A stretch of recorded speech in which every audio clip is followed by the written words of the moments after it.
Bonjour à toutes et à tous, ravi de vous retrouver sur le plateau de Smart Food, votre rendez-vous quotidien sur Bismart, qui s'intéresse à l'alimentation sous toutes ses formes et dans tous ses contenants, depuis ses premières sardines mises en boîte en 1932 à 2 pas du port de Quiberon, à l'émietté de maquereau au grain du paradis, vendu dans ses boutiques aux 4 coins de la France. La Belle Illoise a fait du chemin, mais quelle est donc la recette de cette conserverie qui souffle cette année ses 90 bougies? La tradition pour seul phare, l'innovation comme horizon. C'est ce que nous allons voir dans quelques instants avec mon invité et elle est justement à mes côtés. Bonjour Caroline Illier-Lebranchu. Bonjour. Vous êtes présidente directrice générale de la Belle Illoise, cette entreprise familiale, mais plus qu'une entreprise finalement. La Belle Illoise, c'est une maison historique, maison spécialisée dans la conserverie de produits de la mer, fondée en 1932 par votre grand-père, Georges Illier, fils de pêcheur en chaloupe. Cette maison est située à proximité du port de pêche de Quiberon, comme je le disais. Cette année, la Belle Illoise fête ses 90 ans. Que reste-t-il aujourd'hui, finalement, de l'entreprise telle qu'elle a été façonnée par votre grand-père ? Alors, il reste beaucoup de choses, je dirais tout et en même temps beaucoup plus, depuis évidemment. La chose centrale qui reste, c'est la qualité. Depuis toujours, ce qu'on veut faire, au-delà de conserves de poissons, c'est des conserves de poissons de qualité. Et si en 1932, on avait écrit des raisons d'être d'entreprise comme aujourd'hui, je crois que ça aurait été fournir le top de la qualité dans le domaine de conserve de poissons pour mon grand-père. Alors depuis, on a fait, comme vous l'avez dit, du chemin, mais c'est le cœur. Donc vous restez totalement fidèle à ces valeurs fondatrices. Alors, fidèle à ce socle stratégique, fidèle clairement aux valeurs fondatrices, c'est de notre ADN, c'est-à-dire notre manière d'être, notre manière de travailler. Et donc fidèle pour ça, pour produire la qualité, un certain nombre de clés que sont notamment le savoir-faire. Donc on a fait évoluer nos process de fabrication, mais on a gardé un certain nombre de points critiques qui garantissent cette qualité produit au final. On a gardé aussi un état d'esprit. Mon grand-père était quelqu'un, on le verra peut-être dans l'histoire, mais de visionnaire et de créatif. Et je crois qu'on est resté... et combatif, j'ai envie de dire et aussi. Combatif, et clairement combatif. Et je crois que dans le contexte de nos entreprises aujourd'hui... Ça a vraiment une résonance, clairement. Par rapport à l'actualité. Clairement. Vous entrez dans la conserverie en 2006, vous tenez la barre depuis 2011. C'était une évidence de reprendre l'affaire familiale? Non plus. Quand j'étais petite, pas du tout. Je sais pas, moi, je vivais de travailler dehors et pour moi, le métier d'entrepreneur, c'était dans un bureau, donc c'était pas compatible. Bon, alors évidemment, c'est pas que ça, le métier de chef d'entreprise. Et non, je suis ravie d'avoir rejoint l'aventure, mais c'était un désir de ma part que j'ai exprimé dans les années 2000. Mais c'est vrai qu'il m'a fallu du temps pour mûrir cette idée. Quel bilan vous dressez au terme de cette décennie, finalement, à ce poste de PDG? Alors, moi, je trouve que j'ai un job, quelque part, parce que c'est un job extraordinaire, parce qu'on fait jamais la même chose. Il faut toujours se réinventer. Mais en plus, moi, j'ai la chance de faire ça dans une entreprise familiale qui a été créée par mon grand-père, qui a été dirigée par mon oncle, mon père, puis mon père. Donc, moi, j'ai vécu au rythme de la conserverie, de cette entreprise enfant. Donc, c'est aussi... je ne vais pas dire c'est ma vie parce que bien sûr j'ai d'autres choses dans ma vie, à commencer par des enfants, mais mes enfants, mais c'est une part importante qui dépasse le cadre de l'entreprise. C'est ces valeurs, c'est des valeurs familiales, c'est un style de vie, c'est un quotidien, mais puis c'est passionnant. On parlait de défis, de contexte particulier, mais donc on est obligé dans une entreprise de se réinventer tout le temps, que ça aille bien ou moins bien, on est obligé de se réinventer. On parlait justement justement la nécessité de se réinventer, tradition, innovation. Quels sont les changements majeurs que vous avez entrepris à la tête de la Belle Illoise ? Alors, des choses pas très... Alors, je parlais d'innovation, mais des choses qui sont nécessaires dans une entreprise qui grandit, à savoir modifier son organisation, son mode de fonctionnement, structurer différemment et manager différemment. Donc, c'est vrai que c'est une étape clé dans l'histoire de l'entreprise. On a défini des organisations, des choses dans l'industrie, le lean management bien sûr, mais le management par les processus aujourd'hui. Donc, des manières de conduire et de piloter l'entreprise, mais aussi de manager différentes.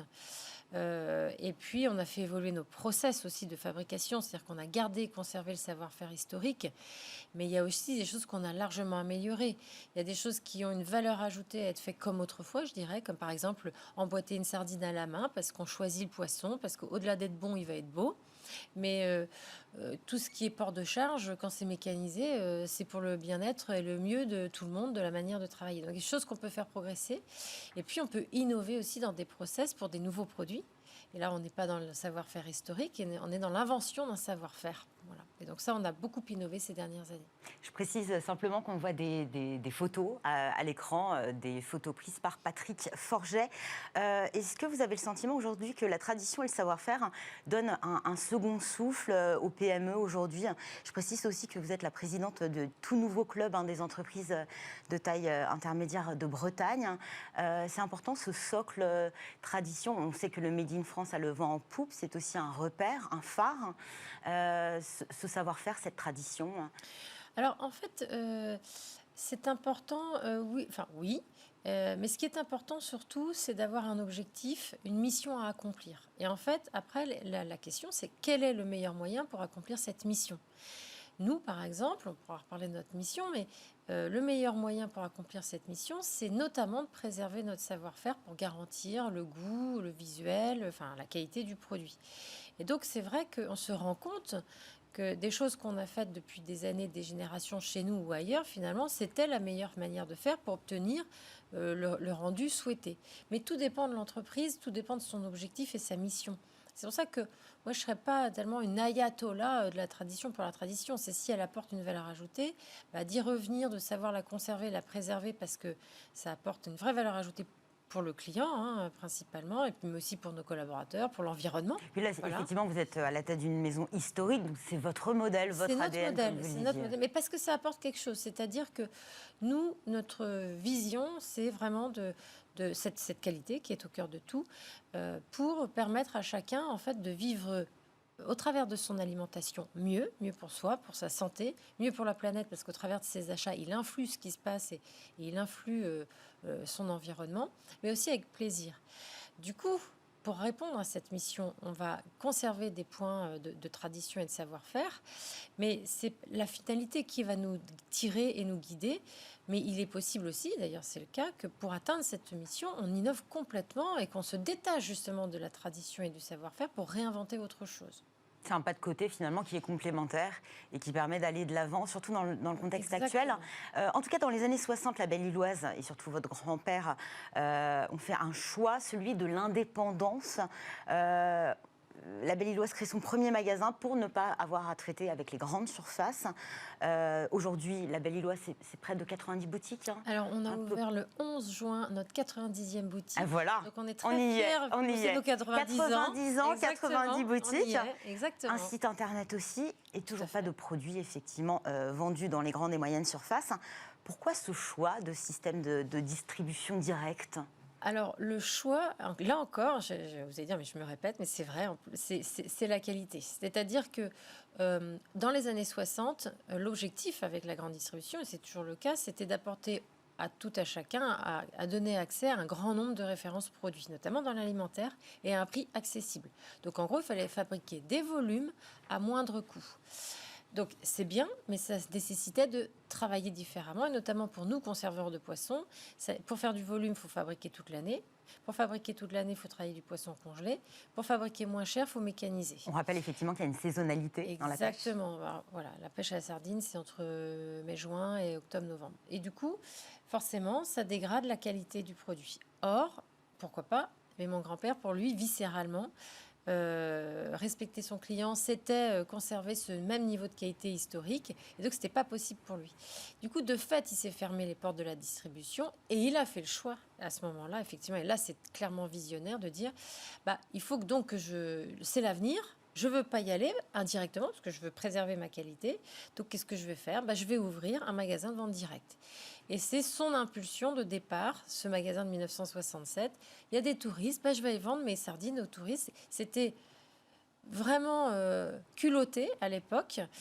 C'est un peu comme si aujourd'hui, le digital, non, j'y vais pas, j'y crois pas, je vais faire autrement. Enfin, c'est quand même très, très culotté. Et clairement, si aujourd'hui on existe, C'est parce qu'on vend en direct. C'est-à-dire qu'on peut expliquer la qualité de nos produits, nos points de différence. On a ce feedback client en permanence, tous les jours.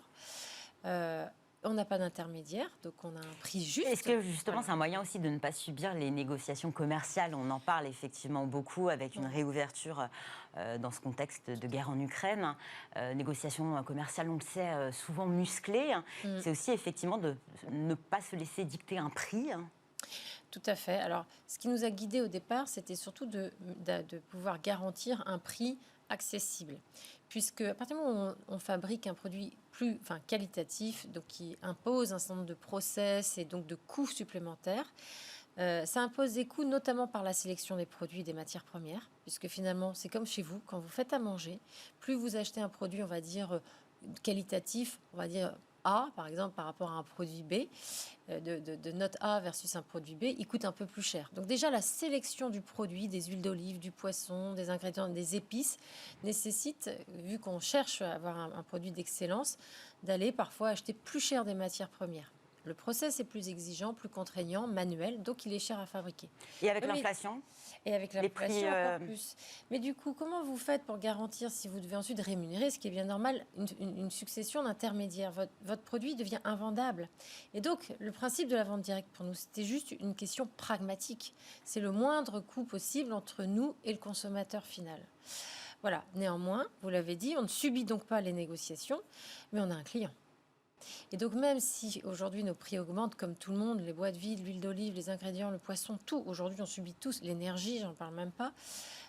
Donc on a clairement une hausse de nos coûts de fabrication, mais quand je dis hausse, une très très forte hausse. Pour autant que, même si on n'a pas de négociation avec un distributeur, on a un client.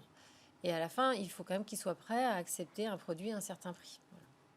Voilà. Est-ce que la Belle Illoise est aussi tournée bien évidemment vers l'avenir, mais vers l'étranger? Est-ce que vous exportez? Oui, il y a eu le Japon, effectivement, en ligne de mire à un moment donné. C'est toujours le cas? On a un client, effectivement, historique au Japon. Mais pour être tout à fait transparente, l'international, aujourd'hui, est une quote-part très faible de notre chiffre d'affaires. Et même, si on exporte un peu, ça va être davantage en Europe. Ça reste pour autant des chiffres d'affaires assez faibles. On a 2 magasins en Belgique, en vente directe également. Voilà, mais ce n'est pas à court terme. Dans nos axes prioritaires, on a déjà fort à faire en France. Merci beaucoup, Caroline Illier-Lebranchu. Je rappelle que vous êtes présidente directrice générale de la Belle Illoise. C'est la fin de cette émission.